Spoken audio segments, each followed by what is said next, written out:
Halo bro, Halo. Ryan.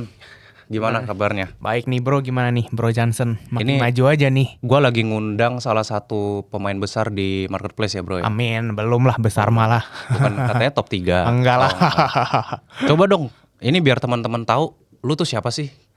Ya kenalin, nama gue Ryan. Nah, gue ini baru lulus ya. Udah mulai di marketplace itu kurang lebih udah jalan tahun ke-6 ini. Jadi awal mula itu waktu COVID 2020 ya. 2020 awal udah jalan tahun ke-6 ya berarti ya. Itu gue tuh karena dirumahkan ya. Waktu itu kan masih SMA. Kelas berapa tuh ya waktu COVID tuh ya? Kelas 2 ya. Kelas 2, kelas SMA 2. Bener-bener gabut kan di rumah, mau ngapain. Mau pergi juga lagi new normal, lagi PSJJ lah, apapun itu gue gak bisa ngapa-ngapain. Nah waktu itu ada satu resource dari orang tua gue gitu. Gue dari Bandung. Nah ada satu resource, papa gue punya toko jam tangan. Nah dari situ jadinya gue nge-utilize tuh. Nah awal mulai juga gue di e-commerce itu ya, waktu itu e-commerce belum se-booming sekarang. Yang namanya agency itu belum populer banget gitu. E-commerce-nya cuma ada satu, si Oren sama si Ijo gitu. Yang sekarang si Ijo udah diakuisisi gitu. Nah terus si Item tuh waktu itu tuh belum sepopuler sekarang. Waktu itu tuh masih isinya cewek nari-nari atau enggak cowok lagi bikin konten lucu zamannya Stanley Hao lah kalau lu tahu waktu itu. Gua kan mikir kan gimana nih caranya gua bisa manfaatin waktu gua. Karena waktu itu juga gua lagi jeda tuh libur dari beres SMA ke beres SMA kan April ya kalau nggak salah ya. Sampai awal kuliah itu September, 6 bulan tuh. Sama sebelumnya tuh gue udah ada 1 tahun yang di rumah aja gitu. Jadi gue bahkan pernah ya kayak 3 bulan itu nggak keluar rumah, cuman di atas aja, di atas rumah gue aja, nggak kemana-mana gitu. Nah gue bosan ya udah deh, gue iseng-iseng upload. Gue minta bokap gue ini katalognya. Dia juga ngerasa kalau misalkan online itu new future. Waktu itu kan 2020 kan, masih belum se-booming sekarang ya. Justru kalau misalkan sekarang gue ngeliat bisnis konservatif itu ya udah kurang keren lah sekarang bisnis konservatif gitu. Banyak yang lebih maju kalau menurut gue ya gitu. Nah dari situ gue mulai upload. Itu gue benar-benar autodidak tuh semuanya. Jadi dari semua variabel yang ada di e-commerce, mulai dari pengiriman, terus ngotak-ngatik seller center, packing, ngurusin resi lah, barang hilang lah, nota pembayaran dari pembeli dan dari brand lah, dan masih banyak lagi. Itu gue harus urusin sendiri. Cuman waktu itu dari segi dagangnya, dari segi bisnisnya itu ada juga di assist sama orang tua gitu. Oh, oke. Iya. Ini menarik ya, berarti dari 2020 lu udah mulai dagang sampai sekarang masih ada. Sampai sekarang masih ada. Cuman sekarang ini gue tuh sempat nggak fokus juga. Sebenarnya fokus, cuman nggak 100% karena kan kuliah kan gue. Gue kuliah gitu. Iya, Kuliah kan ada makan waktu lah. Apalagi zaman-zaman awal kuliah. Lo tau lah bro, banyak godaannya lah, diajak pergi sini, diajak pergi situ gitu. Jadi nggak fokus. Nah sehabis lulus gue udah lebih fokus. Tapi begitu lulus itu gue udah mulai mikir nih, e-commerce ini udah menurut gue ya udah lebih saturated daripada sebelumnya gitu. Bahkan gue lihat nih ada temen gue, dia buka software gitu ya, ada software kayak data gitu tentang e-commerce ya. Dia tuh nunjukin kalau misalkan penjual di e-commerce itu banyaknya itu rugi daripada yang untung gitu. Itu pun menurut gue bagian dari tantangan yang harus dihadapi. Karena awalnya itu e-commerce itu zaman gue itu adminnya masih 3%. Sekarang udah 15-20% kurang lebihnya ya, tergantung kategori gitu. Makanya gue ngerasa sekarang e-commerce udah saturated. Dan gue udah harus mulai mikir nih dengan capital dan cash cow yang gue punya sekarang, gimana caranya gue bisa ngelipat gandain uang gue gitu. Oke. Kalau gue boleh tahu, ini kan lu umur berapa sih? 22 gue. 22. Baru lulus gue. Berarti lu pas COVID itu kan SMA kan? Iya, umur 17. Itu anak SMA kan biasa main-main. Iya. Main apa terserah lu lah, main Iya. Mobile Legends apa. Apa yang bikin lu mikir gue harus jualan nih? Gue sampai sekarang nggak pernah main Mobile Legends ya sekalipun gitu. Bahkan kasual pun nggak pernah, nyoba pun nggak pernah, download pun nggak pernah sekalipun. Mungkin kalau download pun itu ya langsung gue hapus lah. Gue jadi nggak pernah main Mobile Legends gitu. Gue jarang main game ya dari dulu juga ya. Gue lebih suka tuh kayak nonton YouTube, nonton podcast gitu. Zaman dulu kan podcast belum banyak, cuma ada Om Ded kan. Gue nontonin tuh semua podcastnya Om Ded waktu itu ya, waktu zaman-zaman 5 tahun yang lalu gitu. Sama gue tuh waktu itu ada satu orang, dia jualan baju Livaf, namanya Arif Hidayat. Nah itu tuh gue tuh belajar banyak lah dari dia, walaupun gak secara langsung ya. Cuman gue belajar banyak dari dia itu, gue nontonin waktu itu tuh dia bikin podcast sama temen-temennya. Dan setelah gue stalking, temen-temennya itu pun banyaknya di e-commerce gitu. Gue pelajari tuh cara dia postingnya gimana, cara dia marketingnya gimana, walaupun gue gak pernah ketemu dia secara langsung gitu. Nah abis dari situ gue pelajari nih, gue sambil nanya ke bokap gue nih, "Pah, ini untuk jadi barang yang gue jual nih, jam tangan gitu ya." Itu tuh gue nanya, "Ini seri ini yang bagus mana? Paling laku warna apa?" Nah itu sempat di-assist juga sama orang tua. Tapi gue tuh nggak pernah dikasih ilmu langsung kayak di e-commerce cara ngupload gimana, cara ngatur ini gimana. Walaupun sebenarnya sekarang terdengarnya gampang gitu ya. Cuman kalau lu tahu tentang e-commerce seluk-beluknya ya. Jadi daging-dagingnya gitu ya. Lu tahu itu banyak banget variabelnya gitu. Lu harus ada istilahnya campaign, ada urusin ads-nya, ada juga urusin pengirimannya. Terus banyak juga barang yang hilang gitu di pengiriman gitu dan gimana cara lu nge-handle itu gitu. Nah, awal mulai itu mungkin salah satu orang yang nge-inspire gue si Arif Hidayat ya. Sekarang kan dia sukses juga kan di Live Half gitu. Oke. Berarti lu banyak nonton podcast di Banyak. YouTube sampai akhirnya lu ngambil momentum Iya. di produk orang tua lu gitu Nah, lah ya. betul. Itu waktu itu pun ada momentumnya, Bro. Kalau misalkan lu waktu itu gini deh, misalkan sekarang lu mulai dari nol di e-commerce sama 5 tahun yang lalu waktu tahun 2020 lu mulai dari awal dari nol nih ya di e-commerce, menurut gua beda banget sekarang. Karena sekarang pemainnya udah makin banyak. Terus banyak banget lah kayak tantangan-tantangan barunya admin salah satunya gitu. Terus kepercayaan orang ke e-commerce itu menurut gua ya puncaknya itu waktu tahun 2022 2023. Sekarang itu udah banyak banget istilahnya eh barang yang datang itu rusak lah, barang yang datangnya nanti kosong lah, dan itu pun sebenarnya perlu diinvestigasi juga karena menurut gua kalau ada barang yang rusak atau barang yang hilang itu bukan karena penjual menurut gua ya. Nah, itu harus diinvestigasi tuh ke pihak yang lain gitu menurut gua. Nah, sehabis itu sehabis tahun 2023 itu waktu itu lagi puncak-puncaknya e-commerce tuh. 2024 2025 menurut gua e-commerce itu udah makin saturated. Soalnya kita seller juga sangat amat tertekan ya dari kebijakan yang ada di e-commerce gitu. Oke, menarik. Gue pengen nanya deh, lu udah 5 tahun 6 tahun lah ya Iya. jualan di marketplace. Udah beli apa aja, Bro? Ya. Kalau buat makan ya udah lebih dari cukup lah. Ya. Mobil apa mobil? Hah? Mobil ya Cukup lah ya. cukup lah. Yang penting rodanya 4 gitu. Oh, rodanya Iya. 4. Mobilnya juga pintunya masih 4 kok. Oh, belum pintunya 2. 4, Iya. belum 2. Doain lah upgrade. Tahun depan ya? Iya. Iya. Amin. Itu aja, berarti cukup buat makan, buat Ya lebih dari happy. cukup lah gitu buat kalau misal. Yang penting gue udah punya cash cow sih. Karena sekarang itu emang udah zamannya. Nah ini ada satu hal yang gue prihatin ya. Bukan prihatin sih, gue perhatiin ya. Bisnis di tahun orang tua kita nih. Orang tua kita anggap umur 50 ya. Kita 20-an, beda 30 tahun gitu ya. Kan beda generasi itu ada satu hal yang berbeda gitu. Sebenarnya banyak hal yang berbeda. Cuman menurut gue ini game changingnya tuh gini. Di zaman orang tua kita itu, bisnis keren itu kalau omsetnya banyak dan karyawannya banyak. Misalkan nih, lu ketemu sama nanti nih, lu punya pacar. Terus lu udah mau nikah nih ya. Calon mertua lu nanya, Johnson, kamu karyawannya berapa? 100 om. Keren banget Omsetnya ya. berapa? Puluhan M gitu. Widih. Atau enggak berapa M gitu. Ya itu di mata orang tua keren gitu. Cuman setelah gue belajar banyak dari Timothy Ronald, dari Andri Hakim, dari Gabriel Ray, Suli dan masih banyak lagi ya.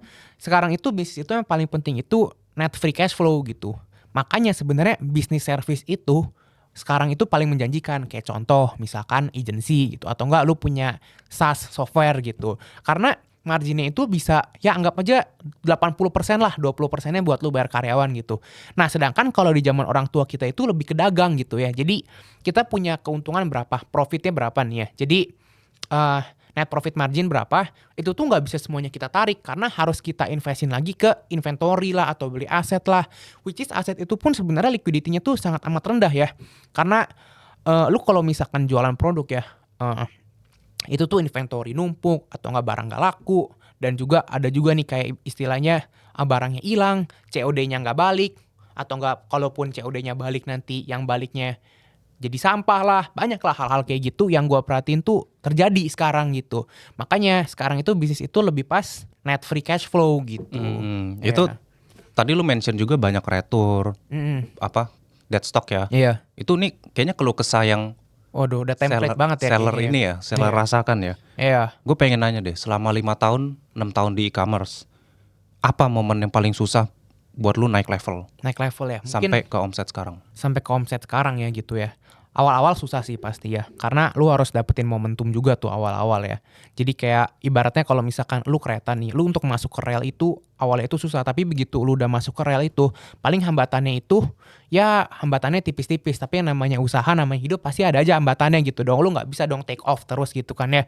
Pasti ada aja kayak misalkan ya omset naik turun atau enggak ada perkembangan, ada kebijakan baru dari pihak marketplace, misalkan iklannya atau enggak misalkan algoritmanya lagi berubah gitulah. Dan lu harus bisa agile gitu, lu harus bisa adapt dengan cepat gimana pun caranya, lu harus bisa sustain gitu. Nah, gue pengen nanya, kenapa lu dari awal itu pilihnya e-commerce? Kenapa nggak? Maksudnya kan teman-teman gue kan banyak yang dia buka coffee shop lah, dia buka banyak lah macam-macam. Kayak kelihatannya kan keren banget. Iya ya. Kenapa Ini e-commerce? awalnya ya. Ya ini sebenarnya gue jawab dulu deh. 95% coffee shop yang gue tahu itu nggak sustain lebih dari 1 tahun. Yang gue tahu Serius ya, lu? seriusan ini. Banyak lah teman gue buka coffee shop gitu ya di GS, BSD, Siapa Alsut temen lu? gitu. Ya lu nggak kenal sih siapa gitu ya. Banyak lah yang akhirnya kurang bagus gitu. Rungkat semua. Ya rungkat gitu. Terus mereka buka lagi pun nggak fokus gitu. Pokoknya gue Banyak ya? lah yang kayak gitu. Dan kalau misalkan buka coffee shop gitu gue perhatiin ya, either modal lu tuh kecil banget angkringan. Nah ini lu jangan salah nih, bisnis angkringan itu menurut gue bisnis margin tebel tuh justru. Misalkan lu punya gerobak nasi goreng gitu, berapa sih bikin gerobak gitu ya. Tapi kan margin lu gede banget gitu, tinggal lu multiply aja bikin gerobak banyak gitu ya. Ya tapi ini pasti banyak lah yang lebih ngerti daripada gue. Cuman menurut gue bikin coffee shop itu udah terlalu template ya. Kayak zaman dulu tuh boba gitu, zaman-zaman 5 tahun yang lalu gitu boba. Sekarang mungkin coffee shop. Nanti 5 tahun lagi sekarang Pedal. ya pedal gue nggak tahu ya. Pedal kan masih Baru ya? masih baru dan gua rasa sustain juga sih soalnya komunitasnya kuat. Dan soalnya lu bikin pedal itu, lapangan pedal itu modalnya itu gede banget, 5M 10M gitu. Sedangkan lu kalau misalkan mau bikin coffee shop lu modal 300 400 juta udah Bisa jadi gitu. Mendingan lu bikin angkringan dari yang gua tahu ya daripada lu bikin coffee shop modalnya setengah-setengah gitu. Nah, Jadi- kenapa lu ini? Nah, Malah- kenapa gua di e-commerce itu? Iya. Karena waktu itu yang bisa gua manfaatin itu cuma e-commerce. Gua anak SMA nih ya. Gua tuh inget COVID gua tuh mulai upload itu 2 minggu setelah Sweet Seventeen teman gue. Jadi sebenarnya gue tuh nggak banyak datang ke Sweet Seventeen. Soalnya kan Sweet Seventeen kita kan banyaknya di rumah ya. Soalnya lagi COVID kan waktu itu kan. Nah waktu itu gue upload yang bisa gue lakuin ya cuma e-commerce. Karena gue nggak punya apa-apa waktu itu kan, modal juga nggak ada. Lu waktu SMA kelas 2 duit di rekening lu berapa? 10 juta nggak ada kan? Nggak ada sih. Nggak ada kan? Nah, 5 makanya juta lah ya. 5 juta. Iya. Itu juga dari uang angpau kan? Iya. Nggak, ngangpau gue nggak nyampe segitu sih. Oh, uang jajan berarti. Jajan gue tabung aja lah. Iya. Nah, Gitu. waktu itu yang bisa gue utilize ya cuma e-commerce gitu. Gue nggak bisa istilahnya nggak bisa datang kayak bikin bisnis yang modalnya gede gitu. Kalau misalkan orang kan zaman itu ekspor keren. Wih, keren banget ya keren kayaknya banget ya. tuh ekspor tuh Ekspor. gitu.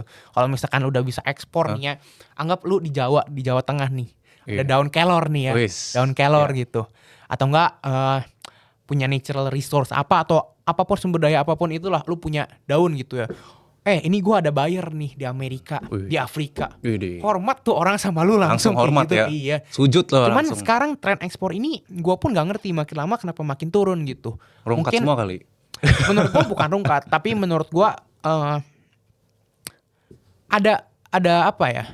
Waktu orang itu ke lapangan mereka itu dihit sama reality gitu. Kalau ekspor itu nggak segampang itu.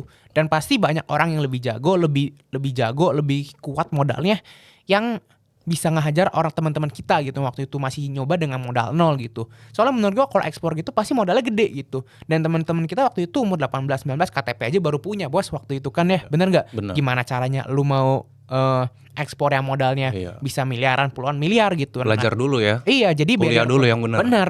Barrier to entry-nya itu menurut gue itu untuk ekspor itu sangatlah tinggi. Tapi ini dari yang gue tahu gitu. Nah, sedangkan waktu itu untuk di e-commerce itu barrier to entry-nya itu sangat rendah gitu. Tinggal modal upload, abis lu modal upload udah beres, udah deh lu mulai jualan, tinggal lu tekunin gitu. Lu harus fokus gitu, pikirin tuh 24 jam sehari gimana caranya lu dapet pembeli gitu. Gue bahkan ya bro sampai sekarang masih inget pembeli pertama gue gitu, momennya gitu. Oh itu seneng Serius? banget sih itu. Iya. Rasanya kayak gimana? Kayak ya susah ya kayak tenang gitu, rasanya kayak enak lah pokoknya rasanya gitu. Ini kayaknya bisnis-bisnis yang dikasih modal sama bapaknya nggak Nah. ngerti ya.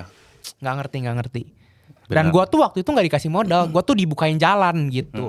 gue dipinjamin nih kamu jualin gitu. Lu Kamu ambil jualin. resource yang ada. Iya, gue ambil resource yang ada, gue manfaatin gitu. Bukan gue dikasih modal nih, 10 miliar nih langsung 1 Bika. miliar udah susah lah kayak gitu. Karena kalau misalkan anak muda nih ya punya modal tapi nggak punya ilmu ya, biasa mereka 1M itu cacing-cacing naga-naga, which is sebenarnya nggak salah cacing-cacing naga-naga asalkan ada ilmunya gitu. Oh iya. Ya satu dan pakai metode yang benar gitu. Nah ini 1M dipakai buat bisnis coffee shop mereka sendiri nggak ada pengalaman gitu. Cuman karena mereka itu FOMO-FOMOan Iya. FOMO-FOMOan ngelihat di TikTok gitu. Apalagi tuh waktu itu tuh tren di TikTok ya waktu 2-3 tahun yang lalu ya. Support small business. Masih kayak gitu tuh trennya gitu. Kayak gitu komunitas ikut gitu-gituan Iya ya. gitu support small business gitu. Gue juga sempat ikut gitu. Lu ikut juga? Iya ikut juga gue. Tapi gue tuh ikutnya bisnisnya bisnis online gitu. Bukan yang Offline. bikin coffee shop, ekspor gitu kayak gitu. Gue Iya. nggak ikut yang kayak gituan. Nah, selagi di e-commerce, gimana kan banyak teman-teman gua kenal juga yang punya Iya. e-commerce. 80% Dia kayak teman-teman kita e-commerce ya kayaknya ya. iya, kayak cuman setahun terus tutup. Nah. 2 tahun terus tutup. Gimana caranya lu bisa 6 tahun? Yang satu pasti mereka nggak fokus. Itu penting banget tuh. Yang satu nggak fokus itu. Oke. Fokus penting lah. Yang kedua, Dan kedua juga mereka itu barangnya nggak jelas ya menurut gua ya. Nah ini ada satu tren juga nih yang berubah ya dari yang gua perhatiin. Gue tuh banyak banget ngeliat dulu barang dari China itu bener-bener gampang banget. Lu modal 10.000 jual 50.000, 60.000 masih bisa 10.000 tuh udah nyampe ke sini loh ya. Jadi misalkan dia belinya 5.000, 7.000 nyampe ke Indo 10.000, terus dia jual 60.000, adminnya dulu 3% nih ya, 60.000 kurang 3% berapa tuh? Anggap aja 55.000, dia udah untung 45.000 gitu. Dulu ada yang satu kenalan gua sehari laku 200 pieces tuh. 45.000 dikali 200 pieces berarti udah 9 juta 9 tuh. juta. 9 juta. Nah, Kali 30. kali 30 dia udah berapa tuh? Lu kurangin biaya karyawan ini itu gitu. Nah, sekarang itu gua ngeliat tuh e-commerce itu makin susah karena satu ya. Rupiah itu kan melemah ya. Dulu tuh kursnya itu ya masih sekitar 14 ribuan lah gitu ya. Nah, sekarang udah 16.700 ya kalau nggak salah ya. Dan juga sekarang tuh ngeimpor barang dari China itu udah banyak banget pemainnya. Jadi lu itu udah ngedapetin dari yang uji tangan pertama, lu ngedapetinnya itu udah dari yang tangan ketiga, tangan kedua gitu. Jadi harganya tuh walaupun di marketnya sedikit tapi udah lebih mahal gitu. Dan juga sekarang itu ya udah lebih banyak kompetitornya, jadi lu harus turunin harga. Kalaupun naikin harga pun itu karena lu jaga margin gitu, dan marginnya itu nggak dikasih ke lu, dikasih ke biaya admin gitu. Oh, udah kemakan semua sama Iya, biaya jadi admin sekarang. makin lama tuh gua ngelihatnya tuh di e-commerce sebenarnya makin susah gitu. Cuman ditanya ada peluang nggak? Banyak banget peluangnya gitu. Nah, yang susahnya itu yang tadi susahnya ya. Yang life changing momennya buat orang-orang pun banyak banget ya. Jadi jangan lihat susahnya, lihat yang life changingnya pun banyak banget ya. Contohnya apa? Contohnya life changingnya ya. Gue nggak mau bicara diri gue sendiri lah gitu ya. Contoh ini teman gue nih ya. Ada teman gue. Dia tuh karena dia tahu ya. Bisnis-bisnis yang jualan di e-commerce itu rata-rata bisnis konvensional yang lagi transisi ke bisnis digital. Nah, dari lu proses bisnis tradisional, konvensional, transisi ke bisnis digital itu banyak banget variabel yang harus diubah. Misalkan zaman dulu nih ya, orang tua kita mana sih yang pakai Excel gitu? Dikit lah gitu. Kecuali perusahaan besar tuh mungkin pakai Excel, ada akuntan itu ya. Cuman bisnis konvensional yang di toko-toko sekitar sini gitu, mereka jarang tuh pakai Excel gitu. Mereka tuh nyatetnya tuh pakai bond lah, atau enggak mereka catat sendiri. Bahkan banyak banget ya. Teman-teman gue yang papanya punya toko gitu ya, papanya ada pabrik, ada toko gitu, mereka tuh pakai nota, abis pakai nota mereka nggak catat gitu, tapi mereka inget di otak. Hebat banget itu juga kayak gitu. Nah itu kan ada transisi ya. Nah teman gue ini dia ngelihat ada market gapnya gitu, ada market gapnya yang bisa di fill kalau misalkan lu itu bisa nge-solve problem-problem pada saat transisi. Contohnya gini nih, misalkan nih ya, orang dulu tuh kalau misalkan kita nerima duitnya dalam bentuk saldo nih ya di e-commerce gitu kan, kita nerima duitnya dalam bentuk saldo di e-commerce gitu. Kita tuh bingung tuh ngitung untungnya berapa gitu, marginnya berapa gitu. Karena ada biaya A, B, C. Terus ntar lo harus bayar biaya iklan A, B, C gitu. Biaya marketing A, B, C gitu. Nah, tapi teman gue ini dia kan pintar gitu ya.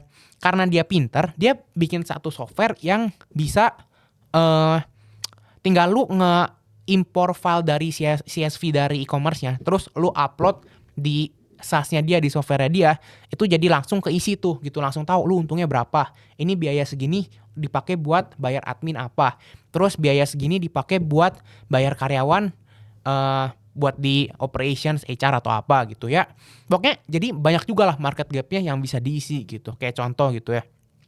Terus ini buat inventory management. Inventory management pun banyak banget bisnis itu mereka inventory-nya masih kurang gitu bagus. Nah itu pun bisa jadi satu problem yang bisa di-solve gitu ya. Dan kayak lu bisa juga ngaturin iklan buat toko-toko. Jadi bisnis-bisnis yang gak pakai inventory itu sekarang menurut gua lebih bagus gitu. Jadi dia itu basically masuk ke dalam dunia digital ini ya. Karena kan kalau Shopee, TikTok gitu kan dia ini ya. Datanya itu kalau dicatat di Excel susah, ribet ya. Iya ribet. Banyak yang nggak ngerti juga Iya keuangan. banyak yang ngerti. Bukan banyak, sebenarnya nggak ribet sih. Sebenarnya gampang, cuman orang males gitu karena mereka konvensional gitu. Oh iya. Karena sebenarnya gampang, tinggal impor, upload gitu, tinggal impor, save as, terus lu buka di Excel, open gitu kan. Sebenarnya gampang. Cuman orang zaman dulu tuh nggak mau gitu, harus anaknya gitu. Dan kalau misalkan anaknya mau ngelakuin itu, biasanya sama orang tuanya udah nggak usah, gini aja, dicatat aja pakai nota gitu. Jadi Anaknya terus ikut aja. anaknya gitu ya. ikut gitu, anaknya ikut jadinya. Kenapa bisa gitu tuh? Nah itu dia, karena mentor pertamanya orang tuanya, biasanya kayak gitu. Jadi ya. semua kata orang tuanya didengerin. Iya, banyak juga kan yang kayak gitu. Nah, ini temen gua bikin software gitu. Jadi problem solve gitu. Iya iya. Nah, Iya, gue iya. pengen nanya deh. Menurut lu e-commerce ini masih seksi gak sih 5 Seksi. tahun ke depan? 5 tahun ke depan seksi pasti. Jadi kayaknya bahkan ya sampai 5-10 tahun ke depan menurut gua masih sangat amat seksi lah gitu. Jadi menurut gua benchmarknya itu luar negeri lah. Menurut gua itu benchmarknya e-commerce sekarang yang ada di Amerika, di China gitu gimana, nggak lama itu Indonesia adapt gitu. Karena gue perhatiin ya era dropshipping, gue kan udah ngelewatin kan era dropshipping gitu ya. Era dropshipping itu dimulai dari Amerika, orang-orang di Amerika itu ngeimpor pakai Alibaba, dari Alibaba mereka jual di Amazon. Ya sekarang sama kayak gitu. Orang impor pakai Alibaba terus jual di e-commerce di Indonesia gitu. Kita Sekarang telat sama ya? kayak gitu. Nah, sebenarnya kalau sekarang ya, sekarang bisa dibilang telat pun ya never too late lah gitu. Cuman momentumnya menurut gue lebih pas waktu 5 tahun yang lalu dibanding sekarang gitu. Dan sekarang pun sebenarnya pasti masih banyak banget tuh momentum yang ada di luar e-commerce ya. Oh iya. Banyak bener banget sih. lah, AI lah, misalkan contoh. Ya banyak lah momentum. Cuman nggak ketahuan aja momentumnya apa gitu. Kita masih belum mendeteksi Belum gitu lah kebaca, ya. iya. Cuman nanti yang gue lihat ya, ini AI ini minimal 10 kali lebih gede dari e-commerce menurut Wih, gue gila. ya. Menurut lu gimana emang? Menurut gue no comment sih. AI nggak ngerti sih gue. Nggak ngerti, iya ya. Gue digital marketing sih. Nah, gue pengen nanya deh. Kalau misalnya orang jualan sekarang ya, Iya. besok nih gue jualan ya kan di e-commerce. Iya, Seberapa lama nih estimasi menurut lu aja ya? iya. Gue bisa dapat 100 juta. 100 juta omset gitu. Iya, omset lah. Omset ya. Omset. Tergantung barang lu sih itu sebenarnya. Barang lu apa dulu gitu. Kalau misalkan barang lu satu barang 20.000 kayak lu jualan sikat gigi gitu Lama ya itu. Lama. Kalau misalkan cewek kan sukanya kayak bikin fashion cewek gitu. Iya. Nah itu sebenarnya menurut gua marketnya gede banget sih. Banyak Tapi kan ya. yang main banyak juga. Yang main banyak. Nah lu harus bisa bikin personal branding gitu. Lu hajarnya tuh dari Oh. semua variabel media yang ada. Dari personal branding lu hajar satu nih ya. Ini personal branding udah satu. Branding lu hajar gitu. Nah personal branding ini tuh lu harus kuat banget. Terus brand lu harus kuat banget nih ya. Image brand lu harus kuat banget. 3 misal, itu 2 ya. Terus yang ketiga misalkan contoh bahan lu bagus. Terus keempat lu desainnya unik-unik gitu. Terus misalkan kelima nih ya, lu benar-benar bisa ngeset tren baru gitu di dunia fashion cewek. Itu menurut gua hit juga gitu. Karena sebenarnya gue jarang belanja sih, jarang belanja juga, jarang tahu juga tentang fashion cewek. Karena yang gue lihat tuh yang jualan di fashion cewek ya, barang itu aja gitu. Kalaupun mereka stok baru ya, paling setengah tahun sekali tuh model baru gitu. Dan gue lihat tuh masih banyak banget market gap yang bisa diisi gitu. Cuman kayak gitu banyak juga tuh kendala variabelnya gitu. Kayak contoh lu nanti tektokan sama vendor repot gitu. Atau enggak lu tektokan di gudangnya repot tuh, di gudang lu sendiri gitu. Terus lu belanja bahannya susah tuh nanti. Lu harus kayak ke toko Tanah Abang misal gitu ya. Lu harus belanja Tanah Abang gitu, repot gitu. Misal gitu, bukan ngomong Tanah Abang repot ya. Misal gitu. Ini barusan dibongkar semua nih rahasianya biar lu bisa ngalahin kompetitor ya. Iya, Itu contoh kayak gitu. personal branding, Iya. si branding juga. Nah, yang gua perhatiin paling penting itu ya kalau fashion cewek gitu ya, personal branding paling penting menurut gua ya. Jadi apa nih kalau orang misalnya seller ini nggak mau muncul kamera, katanya dia malu Nah, gitu. udah susah sih, Bro. Ya, gua bilangnya gini loh. Sebenarnya banyak juga ya gua lihat yang nggak muncul di media berhasil gitu. Ada juga ya, tapi lu harus punya unique pointnya gitu loh. Kenapa walaupun lu nggak ada di media tapi lu bisa tetap berhasil gitu. Tapi menurut gua susah. Karena emang ilmu psikologi manusia ya, karena kita sesama manusia, kita itu lebih mendengarkan, lebih menghargai, lebih menghormati orang yang nunjukin mukanya gitu. Oh gitu. Itu jadi secara psikologi manusia, subconscious mind kita tuh kayak gitu. Ini gue baru tahu nih. Iya, emang kayak gitu. Kayak Makanya gitu lu ya? kalau misalkan ngelihat orang nih ya, saat ngelihat brand gitu ya, terus ada orang di baliknya siapa gitu. Ya orangnya nggak harus ganteng, nggak harus cantik, nggak harus gimana gitu ya. Cuman udah muncul, oh ini orang di baliknya si A gitu. Otomatis tuh trust lu terhadap brand itu tuh pasti naik dibandingkan dengan orang yang dibandingkan dengan brand yang gak jelas di belakangnya siapa Oh gitu. iya, benar-benar. Makanya sebenarnya Instagram, TikTok tuh penting banget ya Iya. buat di entah itu Iya. dari brand atau personal Makanya branding kalau sendiri. ada kayak temen lu gitu yang deactivate Instagram gitu, itu udah pasti Apa itu? lucu lah menurut gua lah. Deactivate Instagram gitu, hapus TikTok gitu. Hapus TikTok. Iya, sekarang masalahnya lu dapat informasi tuh di situ gitu. Dia kayak buang peluang gitu iya, ya. lu buang peluang gitu. Lu harus Iya, bisa iya. utilize gitu zaman sekarang itu. Benar. Berarti memang kalau lu itu uniknya, misalnya kalau gue di posisi lu ya, Iya. dia ada bapak gue punya produk gitu, mungkin gue nggak kepikiran kali, mesti Iya benar. jualan di Karena e-commerce. nggak segampang itu, nggak segampang Iya. itu juga. Walaupun orang banyak yang bilang lu dikasih produk, Nggak coba segampang suruh dia itu. jualan. Iya. Belum Banyak tentu. nih ya. Gue perhatiin juga banyak yang ngelakuin hal yang sama gitu ya. Tapi nggak jalan juga gitu. Rungkat juga. kan? Rungkat juga, bukan rungkat sih, sebenarnya nggak bangkrut gitu ya. Cuman nggak jalan lah gitu. Stagnan gitu. Stagnan gitu. Ya lagi pula sebenarnya gue dapat momentumnya juga karena waktu itu kan di rumah 1 tahun 2 tahun ya waktu itu ya bisa fokus gitu. Sedangkan kalau lu mulainya 2022 gitu udah mulai new normal gitu, lu udah mulai kuliah, keluar kamar gitu, keluar rumah gitu. Jadi nggak fokus gitu. Makanya sebenarnya kalau mau buka bisnis itu awal-awal menurut gue lu di rumah aja lah gitu atau enggak lu fokus lah intinya gitu, jangan kebanyakan main, jangan kebanyakan nongkrong, lu harus ngerti semua variabel di bisnis lu gitu. Nggak bisa tuh cuman lu perintahin karyawan lu, lu kerjain A, lu kerjain B gitu. Lu harus ngerti tuh, dia si karyawan ini ngerjain A, objektifnya apa, terus kayak targetnya apa, cara ngerjainnya gimana, atau prosesnya mereka gimana. Lu harus ngerti kan, karena lu business owner gitu. Iya. Iya. Harus paham semuanya, Lu harus paham baru bisa semuanya. delegate ya. Baru bisa ngedelegate gitu. Otherwise, kalau misalkan mereka lebih pintar dari lu ya, gue banyak juga tuh kayak kita jadinya dibodoh-bodohin sama karyawan gitu. Gue kan ya ada pengalaman juga lah kayak gitu. Cuman bukan berarti ngerekrut karyawan yang bodoh gitu, beda cerita ya. Iya. HR prosesnya juga panjang. Iya, cara kayak proses gitu ya. kan panjang gitu ya. Ada juga selek sama siapa gitu, ada masalah apa, banyak lah Drama masalah kantor gitu, gitu. drama kantor gitu, adalah. Dan itu tiap hari gitu, ibaratnya lu buka WA sedikit aja lu udah ada masalah gitu. Iya, iya. Iya. Nah ini lu kan 6 tahun jualan udah, gue juga ngeliat lu experience mah udah banyak lah. Iya. Berapa sih omset lu emangnya? Ya cukup lah. Cukup setahun itu bisa dapat apa itu? Hah? Setahun. Estimasi aja setahun. Estimasi Bisa nih ya. dapat apa? Ya setahun nih ya. Setahun. Janganlah. Kan omset setahun bisa beli apa gitu? Omset setahun bisa beli apa ya? Ya lebih dari cukup lah. 5 Ferrari Pasti dapat lah ya. Top 1% lah menurut gua. Top 1%. Iya. Top 1% itu berapa? Ya nggak tahu lo, tebak-tebak aja 16 berapa. miliar ya? Hah? Top 1% ya nggak sih? Ya tapi coba nanti setting. Oke. Nah, gue pengen teman-teman di sini belajar gimana caranya, rahasianya nih ya. Iya. Lu bisa dapat sampai segitu, growth-nya kenceng banget. Rahasianya tuh apa, di iklan kah? Atau di Sebenarnya nggak personal juga, branding? karena brand sih. Menurut gue produk. Nah ini tergantung ya, ini banyak banget nih variabelnya nih ya. Kalau misalkan gue jualannya jam tangan, menurut gue produknya bagus. Tapi ini jarang lah orang jualan jam tangan gitu. Sebenarnya gue nggak pernah dengar orang jualan jam tangan selain gue gitu. Jadi gue anggap aja kita eksklusif jam tangan ya. Gue anggap aja cara paling gampang itu buat lu ngedapetin produk ya. Karena yang gue lihat dari teman-teman gue juga, mereka mau jualan di e-commerce. 90% tuh mereka tuh kalau nggak coffee shop, udah gue e-commerce aja gitu. Oh. Kan bener nggak? Tapi bener kan Iya ya. sih. Semua 90% itu 10%-nya ya lu gue mau kerja di A, gue mau kerja di B gitu. Mereka itu pertama itu susah nyari produk gitu. Nah kalau misalkan lu susah nyari produk, biasa lu harus ambil produk itu dari China. Nah itu sebenarnya step satunya gitu. Karena biasa orang tua mereka pun bukan yang bisa nge-support gitu. Mereka bisa nge-support duit tapi bukan bisa ngasih resource dalam bentuk produk gitu ya. Mereka jadi harus ambil produk dari China. Nah sekarang gue mau bahas case-nya itu yang kalau lu nge-import dari China gitu aja deh ya, biar gampang gitu. Nah pertama nih ya, lu harus ngitung dulu tuh, lu lihat kompetitor lu tuh. Misalkan kompetitor lu itu sejago apa, terus profit marginnya masuk gak, terus selain itu nih ya, misalkan masih blue ocean atau ini udah red ocean atau alias saturated banget gitu. Kalau udah saturated banget dan lu nggak ada unique selling point, menurut gua ganti produk aja gitu. Dan menurut gua masih ada market gap itu di sini nih.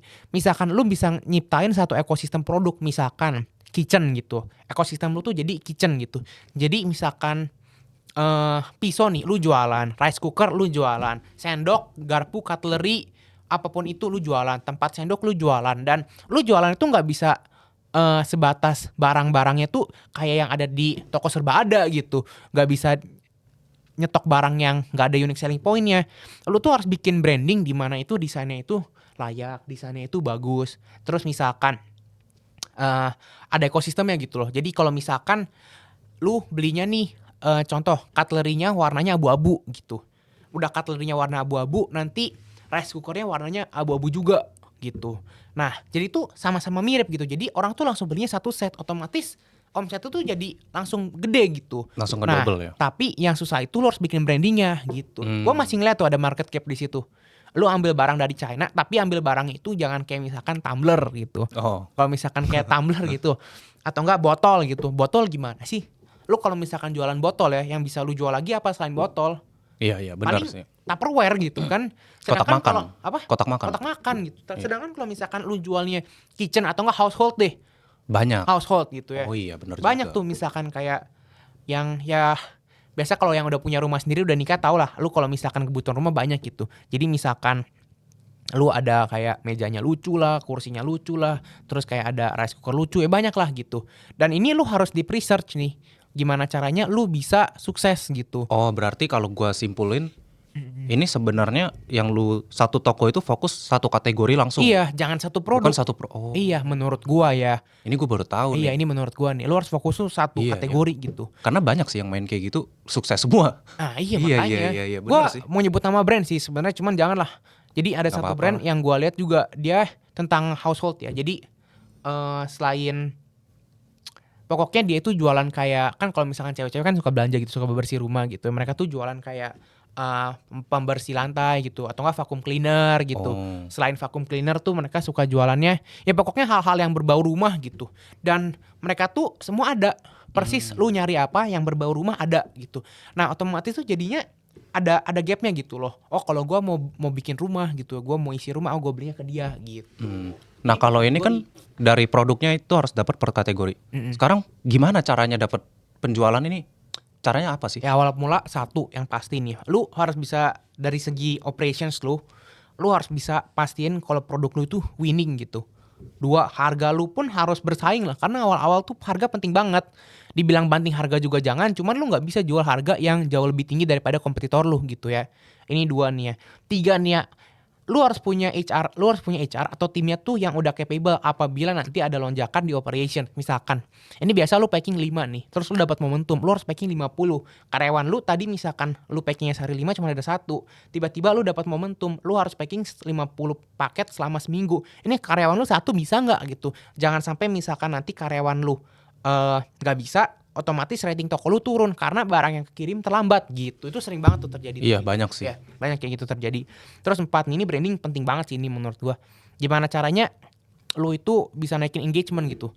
Nah, kalau digital marketing itu mereka tuh cuman pentingnya ROAS lah, ROI lah gitu.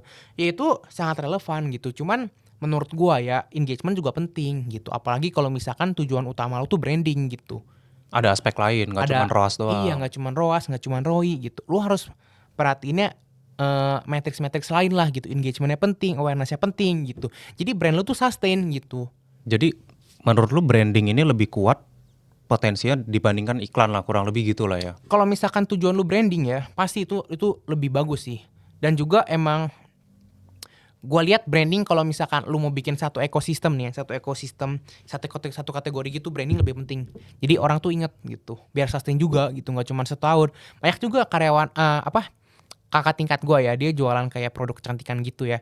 Cuman 1 tahun karena dapat FYP di TikTok. Waktu itu kan lu kalau masuk FYP kan wow ya. Zaman sekarang udah biasa aja gitu. Kalau misalkan dia waktu itu dapat FYP di TikTok, terus di TikToknya tuh dia lempar ke marketplace gitu ya. Abis lempar dari marketplace, spiking, laris gitu. Tapi abis itu udahan tutup gitu. Karena nggak sustain, brandnya nggak kuat gitu. Banyak yang lebih bagus gitu. Cuman dapat spike sekali doang. Iya, dapat spike sekali doang gitu. Habis itu langsung turun. Banyak tuh gue denger kayak gitu juga. Biasa dia habis nge-spiking banyak gaya gitu ya. Iya, ya sebenarnya bukan banyak kaya lah, cuman emang brandnya kurang bagus aja gitu. Berarti lagi hoki aja itu. Iya, lagi hoki. Gimana caranya kita ambil hoki terus sustain? Branding udah pasti gitu. Cuman kalau misalkan gua jawab branding kayaknya terlalu template sih ya. Iya. Terlalu Kasihlah template. ilmu-ilmu Iya, dikit kasih ilmu dong. lain nih ya. Satu produk kan harus bagus juga gitu. Oh, Terus iya. lu harus hajar dari segala media. Ini yang menurut gua paling penting dan orang tuh males gitu. Personal branding lu iya contoh nih ya. Ini misalkan gua jualan produk tentang kerumahan gitu ya. Perumahan. Produk rumahan ya. Gue bakal bahas sih tentang kayak desain rumah gitu. Oh iya. Atau enggak ya walaupun gue nggak ada ilmu desain ya gue pasti bahas tentang desain rumah. Selain bahas tentang desain rumah, gue bakal bikin personal brandingnya tuh di personal branding gue bakal bikin yang kayak kalau misalkan kalian mau punya rumah nih ya, nah kalian itu harus ngisi dengan A B C gitu. Kalau kalian mau X kalian harus Y gitu. Oh, Kayak gitu. itu Kalau strategi kontennya. Iya, kalau misalkan kalian mau punya rumah yang bersih gitu, ini aku sediain vacuum cleaner yang cuman sekali dorong, langsung semua debu kalian keangkat gitu. Wih, Contoh kayak gitu. luar biasa. Kan itu, pokoknya ngebahas tentang rumah lah gitu. Tapi bukan harga rumah loh, itu mah sales property namanya gitu. Beda Ini ya. tentang gimana caranya lu ngisi rumah gitu, banyak tuh ya. Dan gue lihat tuh cewek-cewek itu, mereka tuh suka kayak konten A Day in My Life tapi pasca menikah gitu. Itu gue lihat tuh teman-teman cewek gue juga pada suka gitu, kayak slow living gitu kan. Enak kan kayak A Day in My Life after marriage gitu kan, kayak bersih-bersih rumah, ngedekor rumah. Cewek-cewek tuh suka kayak gitu. Jadi kalau misalkan lu bisa kayak ngejelasin ini produk gue enak banget loh buat ngedekor rumah, atau produk gue sangat fungsinya tuh tinggi banget buat ngisi di rumah gitu, di kitchen gitu, Iya. buat bisa masak, atau enggak misalkan di kamar mandinya jadi ya lebih nyaman gitu ya. Itu menurut gua kalau lu bikin personal branding itu at the same time lu punya produk yang bisa nge-offer, itu enak banget menurut gua. Itu kayak manipulatif ya. Iya, gitu. Itu hajar dari segala arah tuh, itu yang gua maksud. Oh. Itu kan satu nih, produk udah ingat ya, produk udah pasti harus bagus. Produk bagus itu operation cukup, HR-nya cukup, cash flow bagus gitu. Intinya lu udah siap jualan lah. Operations bagus, finance bagus, HR bagus. Itu udah cukup lah gitu ya. Udah siap buat perang Marketing nih. juga udah siap nih. Nah, ini marketing ini lebih luas karena personal branding itu tuh sebenarnya marketing juga kan. Nah, lu harus hajar di personal branding yang tadi gue bilang ya. Terus lanjut lagi ke variable branding gitu. Gimana caranya brand lu tuh bisa diingat sama banyak orang gitu. Lu harus mikirin terus loh gimana caranya tuh. Kayak misalkan contoh nih ya, lu kayak misalkan collaborate sama KOL, atau enggak misalkan nih ya, lu hire influencer atau enggak lu bayar ke orang-orang gitu, endorse gitu, atau lu sendiri pun pakailah itu brand gitu, atau lu keranjang kuningin, apapun itu, pokoknya gimana caranya branding lu tuh naik gitu. Nah baru di aspek lainnya itu marketing gitu, baru lu hajarnya di yang kayak matrix kayak ROAS lah, matrix ROI, matrix kayak cost per mile, cost per click gitu. Nah baru kayak situ gitu. Jadi Oke. semuanya harus lu hajar lah, semua media gitu. Ini harus dicatat ini ya. Iya. Semuanya ini mesti Iya, jangan lu kena ngarepnya semua. nih kayak brand lu nol nih ya. Oke. Brand lu nol. Brand lu gak ada apa-apa nih ya. Produk lu udah siap jualan. Semua variabel di produk kayak misalkan garansinya udah bagus.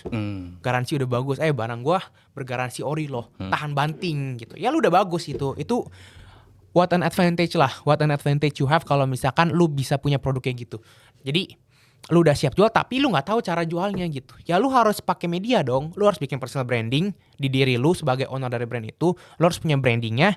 Terus lu harus nge-hire digital marketer hebat. Baru tuh lu bisa jualan gitu. Berarti kan banyak kan sebenarnya yang buka kelas terus ngajakin masuk, terus ntar dia cariin barangnya, terus dikasih ke membernya gitu. Nah. Cuman nggak diajarin cara jualannya. Nah iya makanya.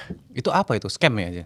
Ya kalau menurut gua ya dibilang nipu pun sebenarnya nggak nipu sih ya. Nggak nipu ya? Nggak nipu, cuman jadinya tuh ngajarinnya setengah-setengah bro. Kalau menurut gua kayak gitu. Janganlah ngajarin setengah-setengah. Lu harus ngajarinnya itu dari A sampai Z gitu. Lu bikinnya tuh cara nyari produk. Nih misalkan buka kelas nih ya. Lu ajarin dari cara nyari produk, screening produk. Udah nyampe ke Indonesia, nyampe di gudang lu udah lihat produknya, terus cara lu ngeretur ke penjual di China-nya gimana, pokoknya semuanya nih ya.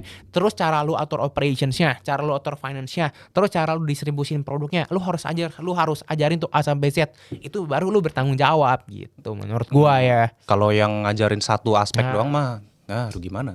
Terus bilangnya omset miliaran. Udah template lah. Masa Gua udah nggak. sih? Menurut gua marketing kayak gitu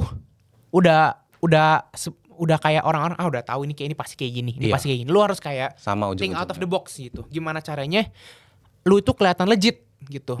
Kelihatan legit dan juga lu hit di kepala orang gitu. Marketing kayak tadi tuh yang kita mention itu emang hit banget di kepala orang. Tapi waktu 3 tahun yang lalu, 4 tahun yang lalu orang tergiur. Kalau sekarang orang udah ini lagi, ini Udah lagi. tahu ya. Tahu gitu. Jualan kelas ini. Nah iya jualan kelas Iya, gitu. iya. Ngajarin ekspor Iya, Lu aja nggak bisa ekspor lu. Oke. Kasih dong kata-kata buat teman-teman UMKM di sini. Buat mereka ini 2026 bisa naik lah omsetnya. Satu, yang tadi gue udah bilang, pastiin media ya. Media. Yang gue lihat tuh mereka tuh sebenarnya males bro. Yang gue lihat tuh ya, mereka tuh nggak mau manfaatin media. Yang gue lihat tuh cuman itu sebenarnya. Mereka tuh cuman punya produk ngarep laku gitu. Dan gimana cara mereka marketingnya? Mereka post di komunitas di Facebook. Ini aku jualan ini loh, gitu. Which is sebenarnya nggak salah. Cuman di era sekarang itu lu harus jemput bola, nggak bisa nunggu bola datang gitu. Intinya media lah intinya. Fokus ke media. Iya media, kembangin media lu gitu. Oke. Thank you Ryan. Thank you.